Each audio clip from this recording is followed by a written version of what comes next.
Alrighty, we're about to go live Groovy. very shortly.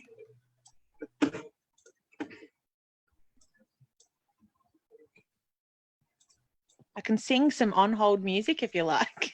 All right, and it looks like we're live. Looks like we are. Very cool.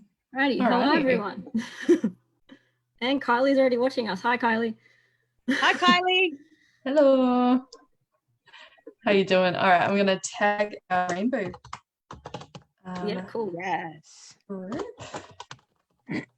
All right, so just to start, we'll go around and do a bit of an introduction. So just say your name, pronouns, and Caitlin, since you're our guest, you can maybe just tell us a little bit about yourself.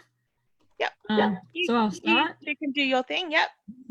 Yep. So my name's Danica, also known by the Space fam as DC, and my pronouns are she, her. Nice. My name's Catherine. I'm with Latrobe Space, and my pronouns are they, them. And I'm Caitlin. So I'm the chair of the Gippsland Pride Initiative, and my pronouns are she, her. And thank you for including that in your introductions. Yes, all good. Very important. Yes, well, since I guess we're on that we can start with that topic and the discussion of pronouns. So I guess just sharing, I guess, why it is important to include that. Yeah, you know, I've been working a lot in the space recently. Sorry, I should have said, for those that don't know, Gippsland Pride Initiative is the committee, you know, an organisation that's regional representative. So someone from each region of Gippsland is sitting in the same space as each other, trying to have a voice for LGBTQIA Gippslanders. So very privileged to be part of that. Pronouns are one of the easiest ways to be respectful and inclusive. We have a lot of gender assumption that we're built into us as kids and over generations, that someone should look as a particular singular gender. And there's an assumption made when you meet somebody or introduce yourself for the first time. And until we better our language, we are going to still lean to he and him and her and she. And by using gender, you know, non-binary terms, or allowing people to clarify what they would prefer to be referenced as, it's just the most immediate and easy sign of respect and inclusion. So I use they, them language quite a lot. Yeah, I personally try to include that in my everyday language, especially if it's new people.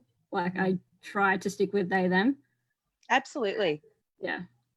Yeah, for sure. It makes a big difference, particularly for those who aren't, you know, visibly out. Mm-hmm. Yeah. Absolutely. And it means that you're not forcing someone to out themselves either, or sit in discomfort. It's like you've got these two really crappy choices of either I have to out myself and correct you on misgendering me, or, you know, you can make me feel inclusive. It seems like a no-brainer. Yeah, definitely. Yeah, cool. One of the things that some of our Rainbow Club members wanted us to talk about was just in general the acronym and kind of defining that a little bit, because again, a lot of people don't know, or they don't actually have a correct idea of what each definition is. Yep. Yeah. No, that's very doable. Absolutely. And when COVID restrictions lift, I'd love to come and meet you all in person and talk to you about it more and be able to answer these things in person. In policy, like in government and in formal spaces, you hear LGBTQIA plus. And, you know, I hear this awful sentence of, oh, you know, all the letters and the, you know, oh gosh, or the alphabet and whatever. And I'm like, hey, hold up, mate. You know, if I bother to learn your name, you can learn that. Like, I most often use LGBTQIA, you know, but each to their own. But I try really hard, and I've really, really had to practice, because if you leave off a letter, you leave off a whole community. So, like, let's go really, really simple terms, and let's just assume you don't have an idea at all of what those letters mean. So a lesbian is a female identifying person who is sexually or in any way attracted, sexually attracted to another female identifying person, from the most simple terms. So that's L. G, Gay is an interchangeable term, but it most often references male identifying people that are attracted to male identifying people. So man to man. But gay is obviously used as a whole community inclusive term. And especially those that are queer, we do tend to use like love my gays and absolutely we use that language. And why not? Gay means happy, you know, why not? Yeah. Yeah, exactly. Absolutely. So B refers to bisexual. By definition, bi means two. So if you think of bicycle with two wheels, bi it means that you are attracted to one of two genders, generally female identifying or male identifying. I identify as pan. So pansexual is an evolution to that really constructive, you're bi, so you only like male or female. And pan is a much more inclusive sexuality reference. So for me, what that means is gender doesn't come into the equation for me. I fall in love with a person. So if you would look back at all my relationships, you wouldn't see a type, because I fall in love with someone's heart. It doesn't matter to me at all how they identify. So I really love that term, and it gave me a lot of power to understand that term. So that's LGB. Okay, T. So the transgender community, I want to absolutely spend a moment and just recognize it is so important that we include the trans community in our language, in our communications. The trans community have so much further to progress in legislation and in life and lived in experience, and the statistics in relation to health, employment outcomes, and lived experiences across the board are so much more further marginalized for the trans community. So shout out to our beautiful trans community. We love you. But a trans identity is a person that was assigned a gender at birth that doesn't necessarily represent the gender to which they identify now. It does not matter what someone was assigned. If someone was assigned male at birth and they present and identify as female, they say to you, my preference is she, her pronouns, that's the end of the story. You don't need to know their dead name. You don't need to know the why or the how. It's none of your business. And it's probably the biggest barrier I come up against with people trying to understand, how to best include the trans community. My simple tip is this: if someone identifies as female, male, non-binary, that's what they identify as, and that's all that matters. And everything else is none of your business. Well said. Thank you. Yes, very well said. I do get a bit passionate about it.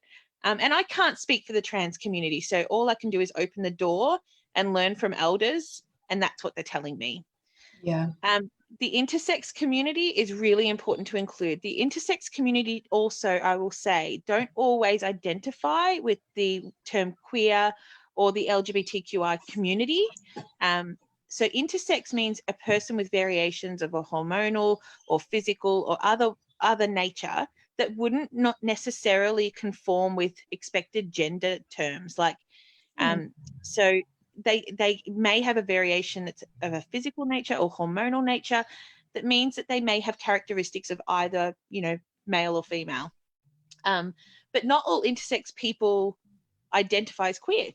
A person with an intersex variation may very clearly identify as male, and they may be attracted to females.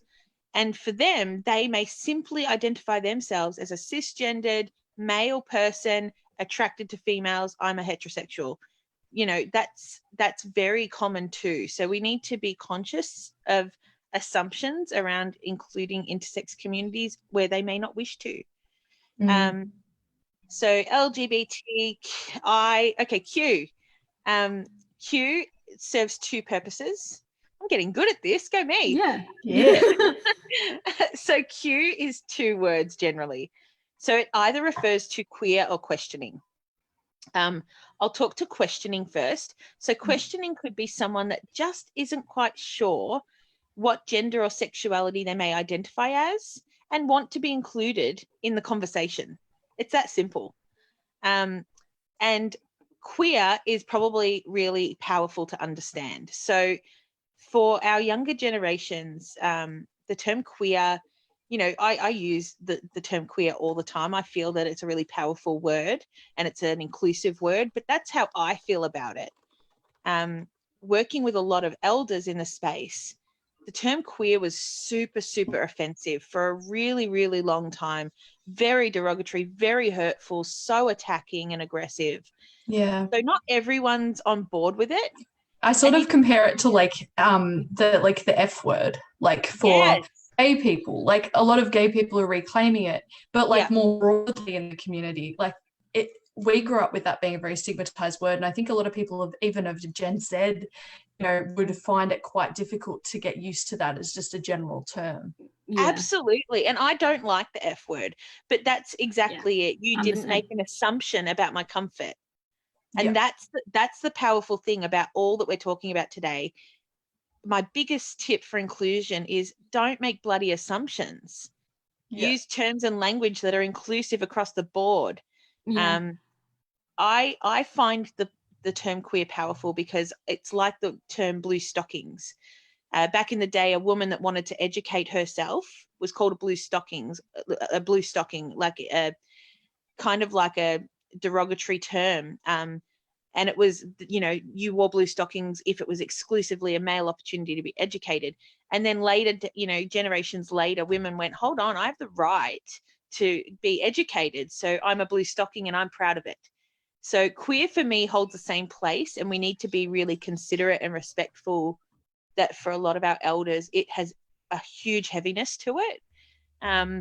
And I think Roel and the commissioner just did the most wonderful post about a year ago about the term queer and how they are going to use that language and reclaim it. So I really recommend checking Ro out on Facebook. A refers to asexual. It's a person with the absence of attraction or normal sexual, I hate that word. Conforming sexual attraction. So it's the absence of attraction. And there's obviously elaboration on all of these terms. That's a really kind of hot slap, quick run at those things. The last part is the plus. There are a lot of communities that stand alone in their own right that don't have a letter representative in that LGBTQIA plus. And I do try to include the plus a lot, kind of go, you know what, if you're in there, you're in there. We love you. But for me, the plus is pan is not in there. Pansexual is not in those letters. And for me, it's really important that I am part of community and that it is respected and recognized. So the plus gives me comfort that I am trying to acknowledge there are other groups that don't have a dedicated letter. Yeah. Sorry, that was really long. No, that was very well done. And I always make sure I include the plus, like always, because like you said, not every identity has a letter. And absolutely. And it's always going to be evolving. Like, it's always going to be evolving. Like it's basically anyone who is any way marginalized or invisible or, you know, a minority in their sexuality, their gender, and their sex. I really like that it really calls to people of colour as well, that we need to be doing more in the space of queers of colour. I'd really love to see that integrated. So, you know, the rainbow flag has notoriously been all the colours excluding brown and black. And in recent times, we've seen brown and black really come in to make sure our Indigenous and coloured communities are included in that really visual way. So I think that's the next evolution of it. Yeah, definitely. I also love what you said about like reclaiming the word queer, because like in terms of like with me, I use that as one of my identifiers, like because by definition, pan is like what I like identify as, but like I've also often really started to use queer like a lot more. Yeah. Pan army. Like one of my favorite words. I love it, but I do get that it's not for everybody. And even for younger generations, it can still make them go, ooh, because queer can mean different and in a not so positive way. So depending on the community you've come from as well. Absolutely. Well, I guess you kind of touched on it then when talking about intersex, but the other one that Rainbow Club brought up was kind of explaining the difference between gender and sexuality, and how, like, if you do identify as non-binary or intersex, you're not necessarily lesbian, gay, like pan, whatever. Classic. Yeah. It's a really big assumption there. You talk, Catherine. No, that's okay. One of the first things that I had when I come out as like not being attracted to men, to guys, was my family was like, oh, and friends, and they were well-meaning and they're very supportive. I'm gonna say that, but they said, oh, I knew, or oh, you know, that was obvious. But what they were referring to was my gender and the fact that, you know, I have been quite, you know, androgynous for a while, and maybe a little bit more masculine, and so that they're making an assumption there, that I think maybe in their minds that I'm lesbian, and then also assumptions about being butch, which I'm non-binary, so it's a little bit of a interesting one. You have hit the nail on the head. And the thing is, gender is a spectrum. You know, we have for generations seemed to assume that there's one way to operate, and that is male and female. But we know that Indigenous cultures for centuries have recognized more than one gender. We know this. I think a really easy way to explain this is that the letters LGBTQIA+, they include a number of communities within those letters that are marginalized in a way that crosses over and relates to each other, but they each stand alone. So gender and sexuality are very separate things. How you identify your gender doesn't necessarily lead to the assumption that you have a sexuality preference that differs from heterosexual, you know. So gender, you can be a transgender male and be attracted to females, and you're in a heterosexual relationship. But there are a lot of assumptions that if you have an unconventional gender identity, that it means something for your sexuality, and that's not necessarily always the case. Definitely. Really Sorry, go on, Danica. I was going to say, I like how you were pointing out how, well, your family and friends had like the best of intentions with it, how they said those similar things. With me, 9 times out of 10, I'm like very much a tomboy. So they were like, oh yeah, I saw that coming. Or like, yeah, I could have guessed that. So like that was like pretty much every time. Like I don't really remember one of my coming out conversations where someone didn't say that to me. So it's just funny. Have you got so who's the guy? Like my grandpa was like, you know, so, hold on, who's the boy in the relationship? And I'm like, well, I don't need no boy. Absolutely. But it's gonna take time. And I think if we, you know, I try really hard in talking to communities, including non-queer communities. I try really hard to go in with patience, and we saw so much hurt and aggression around the marriage equality nonsense that we were all put through, that I think that now is the space to approach these things with kindness wherever we can. That doesn't mean sign up to be a doormat to mistreatment. Absolutely not. But what I'm saying is if someone has genuine interest in learning, they might stumble on the way. You know, they might use inappropriate gender terms. They might, you know, use terms that are offensive. It's a matter of respectful correction and giving people an opportunity to learn, especially our older generations. And I think what's really got a lot of, you know, my queer colleagues offside a bit is that I don't immediately go to angry. I don't immediately go to defensive. I would, if I was in the room with Catherine and Catherine was misgendered, I would simply correct it and say, Danica, Catherine's terms are they, them. Thanks so much. And if they continued, I'd be like, hey, not okay. I'd really like you to use those terms. Thank you. Or just correct yourself, you know? Absolutely. Correct yourself and move on. But I think we've got to come from a place of kindness for this to change more progressively. Definitely. Open up that dialogue. And it's like we had one of our younger people who, you know, and she just didn't know anything. And that's okay. And she was really embarrassed that she didn't know. And she felt uncomfortable asking. And I'm like, ask, you know, look at articles, you know.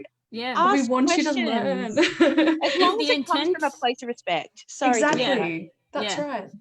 I was pretty much going to say what you just did. Like, as long as the intent there is to obviously learn and educate yourself and it's coming from a good place, ask whatever the hell you want. Absolutely. I don't know any queer person that isn't like, you know what, let me walk you through that. And so all of us have bad days where I don't feel like discussing my sexuality or gender identity. But wherever I can and I feel safe to do so, like my mental health is okay, I will open the door. I will open the door. Yeah, absolutely. That's awesome.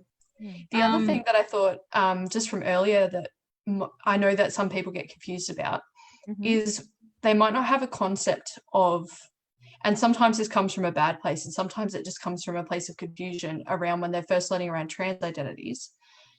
They mightn't, I've heard people sort of say, you know, you say a trans man and they assume that that's the gender that they were born as instead of the gender that they are now. And I know that that doesn't always come from a place of trying to hurt that person. It can be confusing. Yeah. Yeah. So maybe we could discuss sort of those differences. So like what the importance of using what they are now rather than what they were born as. That's totally correct. Yeah. Absolutely. I get my back up when people feel they have the need to know what someone was assigned at birth. That really shits me. And the dead naming, needing to know someone's previous name, unless for legal reasons, is just such an inappropriate, unnecessary thing. It's irrelevant. It's totally irrelevant. And I'm in employment. You know, my role is to make sure someone's entry into employment is a positive one. And you still see these standard forms with gender, male or female, you know, simple inclusions of non-binary, preferred pronouns, your nickname that you prefer. There's such simple things we can all be doing to avoid all doubt. Yeah, absolutely. And just to clarify, when we talk about a trans man, that's somebody who is a man now. And when we talk about a trans woman, that's somebody who is a woman now and identifies as a woman now. Yeah. 100%. Thanks for doing that. Yeah, no worries. Yeah, well, kind of continuing on that, Catherine, this is something you actually brought up in Rainbow Club when I was getting feedback. It was kind of how to go about if you're in a relationship with someone and over time they realize that their gender identity or sexuality isn't what they originally thought. Yep. So it's just kind of, I guess, as a partner, how to navigate that and like, I guess, how to be respectful about that. Yeah, absolutely. You know, when you're in a relationship, that's a really hard evolution. You've known someone as Bob and they now identify themselves as their true self, and that might be Sally. What's important is they are Sally. And that means you need to make decisions that are right for you, and it's going to be a conversation. I have a dear friend whose partner transitioned to male, and she identified as lesbian, so she really struggled with the person having their gender evolve in the way that needed to happen for them because they identified as female. And when they came to me and asked me about it, I said, you need to sit down at the table and really discuss this, because we need to be respectful in both ways. If it's a deal breaker for you and your identity and your sexuality, then the game has changed. And that's so awful. But it is a reality, and we just need to kind of have open conversations about it. But yeah, if you entered a relationship that was a lesbian relationship and it evolved into a person identifying as male, that could be really difficult for someone who identifies as lesbian. There are great counseling services available. You can do them virtually via the phone with people from community that can guide and support you. But no doubt that's really difficult, but make sure to put your needs on the table as well as the other person's. Yeah, 100%. I found that particularly challenging in my last relationship. And it did change things. To be honest, it had changed things for a long time, because even before you realize your identity, it's still there. And sort of when it all happened, it was a tough transition time. And I know that my partner really wanted to still be with me, but that it wasn't going to work out. But he did try. And I think as a non-binary person, from a lot of what my friends have said, it can be really hard coming out as non-binary and still being referred to in a relationship, even with a pan person, as a girlfriend or a boyfriend. Yes. Yeah. And I Yeah. found the most rewarding thing and probably the best thing to do is to come up with terms that make sense for you as a couple. 100%. You know, there's no book that says one size fits all here. And as long as you as the person that's, you know, if you are coming to the point where you feel comfortable to share your gender identity and what it is, and that has evolved from when you entered the relationship, you have got to put your needs out, and for your health and your well-being, you've got to put your needs out. But you do need to understand it's a conversation, and that the needs of the other person also need to be considered. Absolutely 100%. What sucks is there aren't great terms for non-binary partners. No. It really sucks. It's basically partner. Or you could make it really awkward and be like, this is my lover. But I really hate that we haven't got to the point that there's a great term that holds that same endearment as boyfriend or girlfriend, whatever. But I know. yeah, They're like, even the really cute ones are still a bit clunky. Like I heard the other day, joy friend. And I was like, that's adorable. What? Oh my joy God. friend. I'm like, that's adorable, Okay. but also really clunky. Yeah. It's adorable but awful. Anyway, each I've heard everything under the sun, like this is my boo, and like, you know, people really have a little fun with it, but it does suck because it's about normalizing these relationships as part of the fabric of normal relationships. And I would love there to be a more endearing term. Absolutely. Yeah. Well, I'm gonna use that as a segue because I know Catherine started to watch this show, but I don't know if you have, Caitlin. It's called One Day at a Time. No. Okay. Well, sorry, Catherine, if this is a spoiler. So one of the main characters, she identifies as gay, and then she gets into a relationship with a non-binary person. And in the beginning, they were using the term girlfriend to describe their relationship, but over time, because obviously they're non-binary, they were trying to find a term that fitted better. And their partner's name is Sid. So they came up with significant other. Oh, I love that so much. Oh, that's so good. Yeah. So I thought that was a really cool way to go about it, and they handled it so well. I really like that. I like that. I think that's why, you know, I was in a heterosexual relationship for a really, those relationships for a really long time. And in the last one, as that relationship was concluding, I went to a counselor because I was having such a difficult time with it. And my counselor said to me, Caitlin, you don't fall in love with someone's features or their parts and pieces. You fall in love with their heart. So when that checks out, you check out.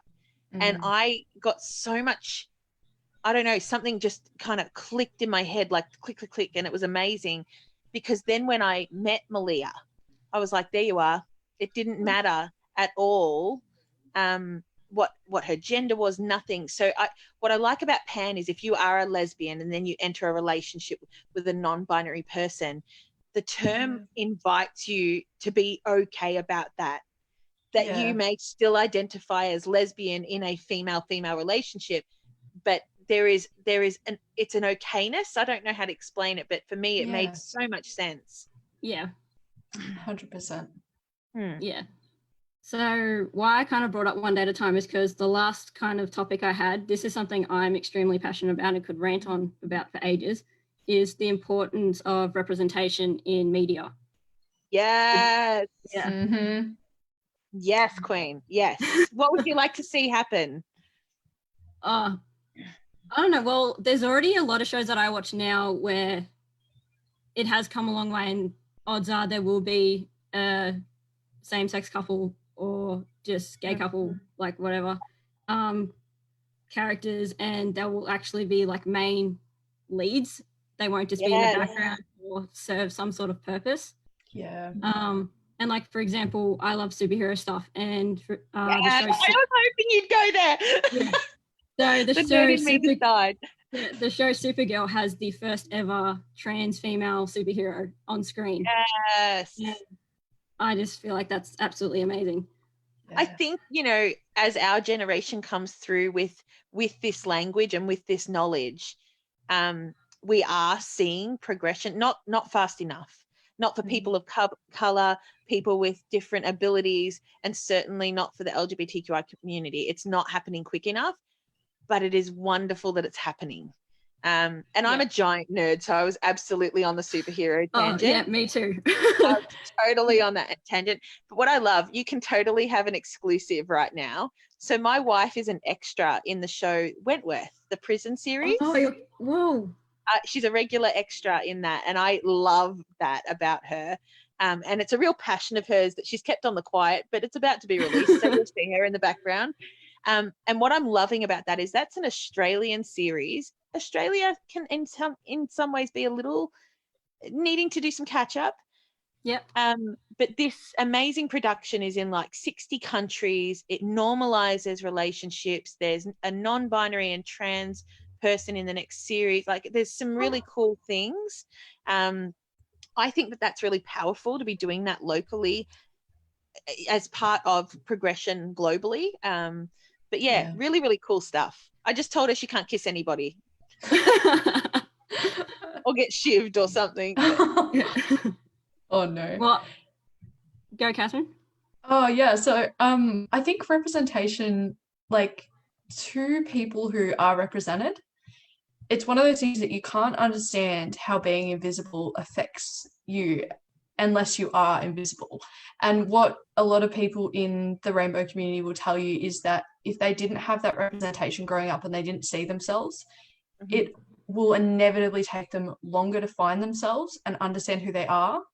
It'll cause a lot more pain in being closeted and being repressed for a longer amount of time, and it will do more damage in the long run. So representation can save lives, and it does. It does. Yeah. There's zero doubt about it. You can't be what you can't see. Yeah. Now imagine being, you know, a young gay boy in a community or in a lifestyle, like, you know, I've got friends from a religious background in particular that were not exposed to terms or role models or people on the TV that aligned with how they felt or how they identified. It is so important that we see that in everyday life, in our, you know, in our employment opportunities, managers that are queer and colleagues that are queer and differently abled and people of color. But you can't be what you can't see. So imagine struggling with that on top of normal adults and teenagerdom. Yeah. That you have no idea or any way to express what you're feeling or how you identify. It's so important we do better in this space. Yeah, it really is. It's very good to see that there has been a shift for a lot of younger people knowing themselves, experimenting earlier and understanding themselves earlier. But, you know, I still have, you know, my girlfriend didn't realize who she was until she was 20, 22 or 23, you know, and that's still quite late, you know. Yeah, absolutely. It's a lot of pain. It's 22 years of pain. Absolutely. Look, I came from a very, very conservative family. So I really, you know, feel for and would like to take a moment to acknowledge those that aren't safe to come out. There is no obligation on a person to come out either. I want to pause on that.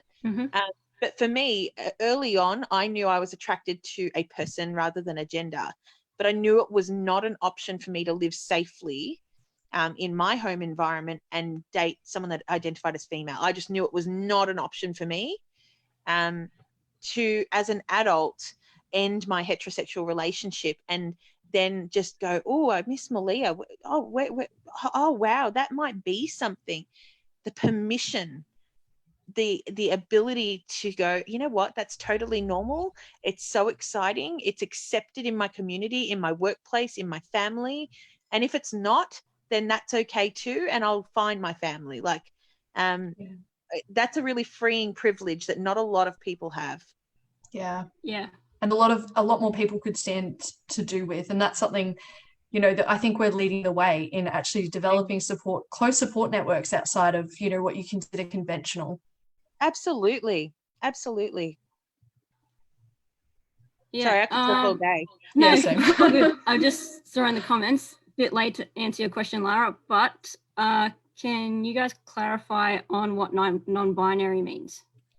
Oh, yes. Sorry about that, Lara. The comments tend to filter to most relevant now, and it can be hard to turn it off. Thank you for asking that question. So non-binary basically just means that you don't really feel one way or the other. You don't really feel like, you might on some days feel like a woman or more feminine. On some days you might feel like a man or more masculine. You might fluctuate between those things, but you generally tend to sit somewhere in between or outside of those feelings of being one or the other. And Well put. yeah, and it can sort of, it's I feel like it's a little trickier sometimes when you tend to be a little bit more on the what you're assigned at birth. So like I feel a little bit more femme most of the time, but I still don't feel like a woman, if that makes sense. So it took me a bit longer, I think, to figure that out, because I was like, well, I feel a little bit femme, but I still didn't identify and just didn't feel like woman or she, her fit me as a person. But yeah, so a lot of, not all non-binary people decide to take on different pronouns. And not all non-binary people are going to be super androgynous, you know. And I think that's the other thing, like you said, not making assumptions is really important, because you might not necessarily present the way that people expect you to, but how you feel on the inside is what matters, and that's how you identify. Yes. Well done. Very well done. I'd like to add to that, Catherine. You did really beautifully then. It helps me because I definitely identify as female. You know, easy for me. I definitely identify with female. They are comfortable terms and identity for me. However, the most wonderful advice I got was, think of gender on a line, and males at one end, conventionally male. I hate those terms. Sorry, male, and then female right up the other end. And any person can fit at any part on that line, feeling more aligned to the identity of female or male. And non-binary tend to sit in the middle and kind of move. And I think it's about us recognizing that there aren't two genders, that gender can be an expression of any point on that line. So non-binary use they, them pronouns more often than not if they do not feel a leaning towards a male or female identity. So I use they, them, so someone can tell me what they would like to be identified as if that doesn't serve a purpose for them. Yeah. It's interesting how like non-binary identities and are pointing out the need to rethink a lot of things when it comes to seeing gender as one or two things. And these non-binary spaces, I think, have been really important in the LGBTQIA plus community. It's really interesting because they, them, those terms of the words they, them, you know, people have these big issues with using the words they, them because they only understand them as a plural of a group. Like, oh, look at those people over them. They are doing that. They've lost the understanding that they can refer to an individual. But it's always been that definition, referring to a third person or group of persons. And I think we forget that. So dictionaries are literally going back and checking their definitions are inclusive of individual and plural persons. And I think that's progression. If Oxford can go back and look at their dictionary and go, hey, let's make sure we're representing this word as it was held 100 years ago. They used they, them more 100 years ago. We're just correcting ourselves, and that's cool. No, 100%. And I understand that it's not always easy, and it takes the brain time to adapt, and it takes the language centers time to adapt. But I saw this really cool meme the other day that was just like talking about how if you misgender somebody and you're still learning, say in your head, like correct yourself in the conversation, but in your head, whenever that happens, say 5 nice things about that person using the correct pronouns. It's all about practice. I like that. And most people, that's good. It's really cute, isn't it? Most people are going to be like totally okay if you do muck up, but correct yourself and just a quick apology and move on. And the moving on is really important from what I've understood. I think, and Sally Conning is obviously a really big part, Love Sally. Youth space. So what I've loved is she doesn't, say, my name's Sally, my pronouns are she, her. She gives permission to anybody interacting with her to call her Sally and use the words, oh, Sally, do you want a cup of tea? Oh, Sally would like a cup of tea, rather than she a cup of tea. A lot of trans and non-binary friends are like, look, I don't care if you misgender me once, even twice. If I know you are genuinely trying and you are retraining and your intention is a good one, I am okay as long as you correct it and go, oh, sorry, moving on. And don't sit on it for half an hour and make them feel uncomfortable or obligated to make you feel better. Yeah. That's really, really critical. We get on with it. You fix your behavior and you get on with it. 100%. I was on the phone to somebody who'd misgendered, and they were just going on and on and on, and the self, the criticism of the self, and what they were inviting, they wanted me to comfort them or reassure them that they weren't a bad person. It's not my responsibility. It's like, you messed up, it's okay, just move on, let's go. I felt like I had to become, this person I think was in their 50s, and I felt like I had to be more adult than them. You know what sucks about this? That there's this assumption that because you are a part of a marginalized group, and I can only imagine how this would feel for the differently abled or people of color community, that we owe people something because we identify as non-binary, because we identify as pan. You do not owe anyone anything. No one deserves your explanation. You do you, and make sure you're comfortable, you are safe, and that you are confident that you're in an environment or a situation that you are choosing. So if someone has questions, you absolutely have the right to go, you know what? My name's Caitlin. My pronouns are she, her. Let's move on. And you can progress it on. You don't owe anyone anything. I just 100%. Happen to be a giant pain in the ass and very, very happy to be asked questions so that people can change. Yeah. Yep. Yeah, I'm the same. I welcome questions. Yeah, absolutely. And that's the thing. It's like, not everyone has to do female.